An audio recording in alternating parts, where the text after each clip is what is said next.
Hi అండి, నమస్తే. నేను మీ Radhika. Welcome back to Radhika's kitchen and ideas.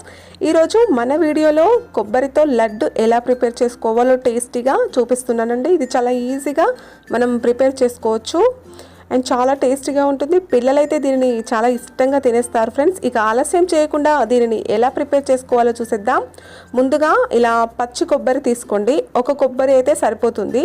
దీని వెనకాల ఉన్న బ్రౌన్ షెల్ అంతా తీసేసుకోవాలి. చూసారు కదా, ఈ విధంగా తీసేసుకున్న తర్వాత దీనిని చిన్న చిన్న పీసెస్గా కట్ చేసుకోవాలి. ఈ విధంగా చిన్న చిన్న ముక్కలుగా అంతా కట్ చేసుకున్న తర్వాత ఒక మిక్సర్ జార్ తీసుకొని అందులో ఈ ముక్కలన్నింటినీ వేసుకొని మనము మంచి పౌడర్ లాగా మిక్సీ పట్టుకోవాలి. చిన్న గిన్నెలో అయితే మనకు పర్ఫెక్ట్గా వస్తుందన్నమాట. మనం అందుకనే చిన్న మిక్సీ జార్ తీసుకొని ఈ విధంగా చేసుకోవాలి. చూసారు కదా ఫ్రెండ్స్, ఈ విధంగా వచ్చిన తర్వాత స్టవ్ ఆన్ చేసుకొని ఒక కడాయి పెట్టుకోండి. ఇందులో మనం ఇంతకు ముందు మిక్సీ పట్టుకున్న మిశ్రమాన్నంతా ఇందులో ఈ విధంగా వేసుకోవాలి. ఈ విధంగా వేసుకొని మనము మంటను చిన్నగా పెట్టుకొని మెల్లిగా దీనిని ఒక 2 నిమిషాల పాటు వేయించుకోవాలి. ఒక 2 నిమిషాలు దీనిని మంచిగా ఇలా వేయించుకున్నట్లయితే మనకు డ్రై కోకోనట్ పౌడర్ వచ్చేస్తుంది అనమాట. కానీ మంటను చిన్నగా పెట్టుకొని ఈ ప్రాసెస్ కంటిన్యూ చేయాలి, లేదంటే ఇదంతా మాడిపోతుంది. చూసారు కదా ఫ్రెండ్స్, ఈ విధంగా డ్రైగా రావాలి. ఈ విధంగా వచ్చిన తర్వాత ఇందులో 4 స్పూన్ల చక్కెరను వేసుకోవాలి. ఆ తరువాత ఈ చక్కెరని ఈ విధంగా వేడి మీద కొంచెం వేయించుకొని ఆ తర్వాత ఇందులో కొంచెం పాలు వేసుకొని ఈ విధంగా డ్రైగా అయ్యేంత వరకు మనం ఈ విధంగా కలుపుతూనే ఉండాలి. చూసారు కదా ఫ్రెండ్స్, మనకు ఈ విధంగా ఇలా కొంచెం దగ్గర పడినంత అయ్యేంత వరకు ఈ విధంగా కలిపాము కదా. ఇప్పుడు ఇందులో ఒక పావు భాగం తీసుకోవాలి ఒక గిన్నెలోకి. ఇంకొక పావు భాగం ఉంటుంది కదా ఫ్రెండ్స్, అందులో కొంచెం పాలలో ఆరెంజ్ ఫుడ్ కలర్ వేసి కలిపానండి.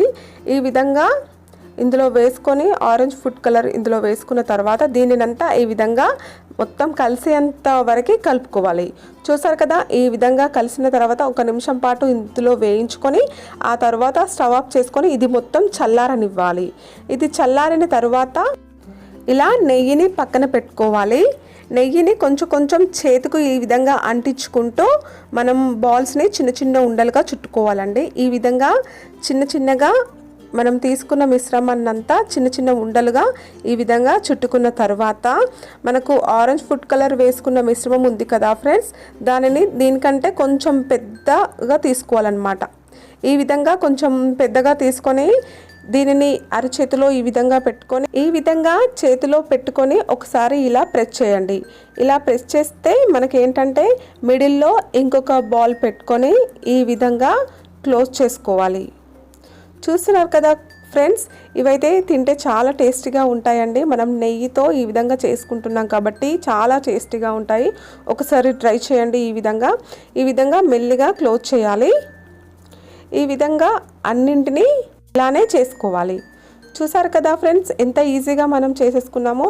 అప్పటికప్పుడు మనం డిసైడ్ చేసుకొని ఈ స్వీట్ని చేసేసుకోవచ్చండి. మీకు కనుక ఈ వీడియో నచ్చినట్లయితే లైక్ చేయండి. మీ ఫ్రెండ్స్ అందరికీ ఈ వీడియోని షేర్ చేయండి. ఇలాంటి వీడియోస్ ఎన్నో పొందడానికి నా ఛానల్ని సబ్స్క్రైబ్ చేసుకొని పక్కనే ఉన్న బెల్ ఐకాన్ని యాక్టివేట్ చేసుకోండి. ఈ వీడియోకు సంబంధించి ఎలాంటి డౌట్ ఉన్నా నాకు కామెంట్ రూపంలో తెలియజేయండి. నేను తప్పకుండా రిప్లై ఇస్తాను. Thank you for watching. Support me. Bye.